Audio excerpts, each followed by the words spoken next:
প্রিয় অতিথিবৃন্দ, শিক্ষক মণ্ডলী এবং আমার প্রিয় সহপাঠী বোনেরা, আসসালামু আলাইকুম ওয়া রাহমাতুল্লাহি ওয়া বারাকাতুহু।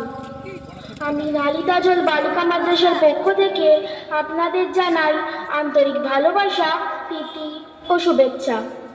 আমরা মাদ্রাসার ছাত্রী, একদিকে মাওলানা কোর্স, অন্যদিকে উচ্চ মাধ্যমিক শিক্ষা, দুই পথেই আমরা এগিয়ে চলেছি। আমরা মাদ্রাসার পরিবেশে থাকি, পিতা মাতার সঙ্গে মাসে একবার বা দুবার দেখা হয়। কেউ কেউ ভাবে আমরা নাকি কষ্টে আছি, আধুনিকতা বুঝি না, স্কুল কলেজের মেয়েদের থেকে পিছিয়ে আছি। কিন্তু সত্যি কথা হলো, আমরা আল্লাহ ও তার রাসূল সাল্লাল্লাহু আলাইহি ওয়াসাল্লামের পথে চলি, কোরআন হাদিসের আলোয় নিজেদের জীবন গড়ি। আমরা নাচ গান শিখি না, বরং শিখি কিভাবে একজন পরহেজগার, শিক্ষিতা, জান্নাতি নারী হওয়া যায়।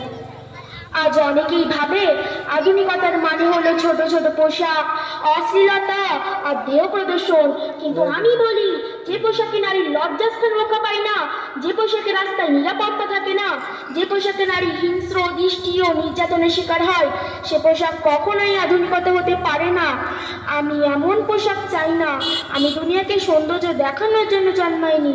আমার প্রতিটি কাজের হিসাব কেনা মান ও কার তিনি লিখে রাখছেন। আমার জাহান্নামের ভয় আছে, হয়তো আপনার নেই, কিন্তু আমার আছে।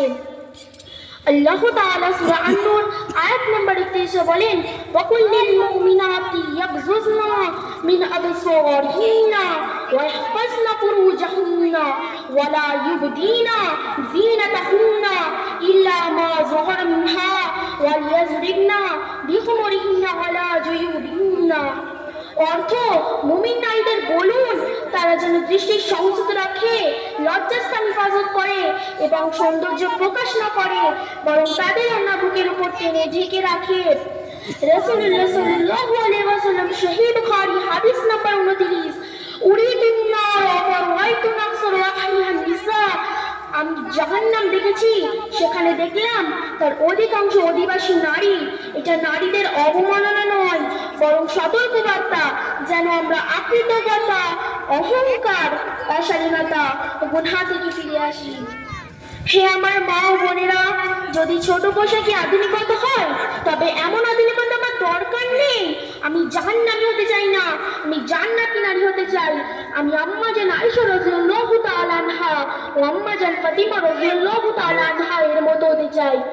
পশ্চিমের ফ্যাশন রমণী নয়, আমি ফেসবুকের ভাইরাল গার্ল হতে চাই না, আমি ইউটিউবের ভাইরাল জাহান্নামী হতে চাই না। আমি চাই আল্লাহ ওয়ালি, নবী প্রেমী, পর্দানশীল, জান্নাতি নারী হতে। যে পিতা ভালোবাসা ও ঘামের উপার্জন আমি বড় করেছেন, আমি তাকে দায়ুষ বানাতে চাই না, বরং গর্বিত করতে চাই, যাতে কিয়ামতের ময়দানে তিনি বলেন, হে আল্লাহ, এ আমার মেয়ে, যাকে আমি কোরআনের পথে বড় করেছি। মাদার টেরেসা বলেছেন, একজন নারী যখন সুরক্ষিত ও মর্যাদাবান থাকে, তখন গোটা সমাজ নিরাপদ হয়। আল্লামা ইকবাল বলেছেন, একজন শিক্ষিতা নারী পারে একটি শিক্ষিত জাতি গঠন করতে। একজন শিক্ষিত মা 100 শিক্ষকের সমতুল্য। আসুন আমরা কোরআন ও হাদিসের পথে ফিরে আসি। আধুনিকতার নামে অশ্লীলতা নয়, নৈতিকতা ও জ্ঞানের আলো নিজেদের সাজাই। নিজেকে শিক্ষিত, পর্দানশীল, চরিত্রবান ও মর্যাদা সম্পন্ন নারী হিসেবে গড়ে তুলি। নিজের মাতা, পিতা, দাদা, স্বামীকে জাহান্নামের হকদার না বানাই। আল্লাহর রাস্তায় ফিরে আসি, কোরআন ও হাদিসের নিয়ম অনুযায়ী চলি। পার্থিব জগৎ ও পরকাল সবটাই সুন্দরময় হয়ে উঠবে ইনশাআল্লাহ। আমি সুমাইয়া খাতুন, ক্লাস 6 এর ছাত্রী। জাযাকাল্লাহু খায়র। আসসালামু আলাইকুম ওয়া রাহমাতুল্লাহি ওয়া বারাকাতুহু। ওয়ালাইকুম আসসালাম ওয়া রাহমাতুল্লাহ। সত্যি সত্যি অসাধারণ। আমরা এবছরে যারা ফারেগ হচ্ছে, রুকাই, তাদের পরিচয় একটু জানিয়ে দিই। আমাদের মূল মঞ্চের ঠিক বাম দিকে তারা অবস্থান করছে, পর্দার আড়ালেই তারা আছে। রুকাইয়া খাতুন, পিতা মাওলানা শাহাদ শেখ, বাড়ি আম্বিকা পাল্লা। জিনিয়া পারভিন, পিতা মোহাম্মদ জাকির হোসেন, উত্তর 24 পরগনা। তাসলিমা খাতুন, পিতা আবু তাহের শাহ, বাড়ি কুসুমগ্রাম, পূর্ব বর্ধমান। সাবানা খাতুন, পিতা হাসান আলী, বাড়ি উত্তর 24 পরগনা। রুবাইয়া উম্মে কুলসুম, পিতা শেখ রিজাউল ইসলাম, বাড়ি জাঙ্গিপাড়া। সানিয়া খাতুন, পিতা মরহুম ফতে আলী শাহ, বাড়ি কুসুমগ্রাম, বর্ধমান। পিতা নেই আমাদের প্রিয় সামিয়া খাতুনের। আল্লাহ যেন তাকে সেই জায়গায় ভালো রাখেন। আজকের দিনকে আমরা স্মরণ করছি সেই মুহূর্তটা।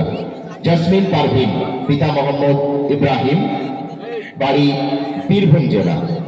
রোকেয়া খাতুন, পিতা আনসার আলী, বাড়ি উত্তর 24 পরগনা। জেসমিন খাতুন, পিতা শেখ জিয়ারুল, বাড়ি হরিপাল, হুগলি। বিলকিস খাতুন, পিতা মকবুল হক, বাড়ি উত্তর 24 পরগনা। কোয়েল খাতুন, পিতা শেখ মুশারফ, বাড়ি জামালপুর, পূর্ব বর্ধমান। এই 11 জন ছাত্রী এবছর ফারেক হচ্ছে। আমরা আল্লাহ হযরতকে সামনের দিকে আসার জন্য অনুরোধ করছি, উনি আসবেন এবং তাদেরকে খাতমে বুখারীর পাঠ দান করবেন। আমরা তারপরে দোয়া খায়ের মাধ্যমে অনুষ্ঠানের শুভ সমাপ্তি হবে ইনশাআল্লাহ। এবং এখানে আমরা একটা জোহরের জামাত ইনশাআল্লাহ করব। তাই আশেপাশে যারা দাঁড়িয়ে আছেন, প্লিজ আপনারা একটা বসে যান, সামনের দিকে চলে আসুন। প্রত্যেককে অনুরোধ করবো সামনের দিকে চলে আসার জন্য।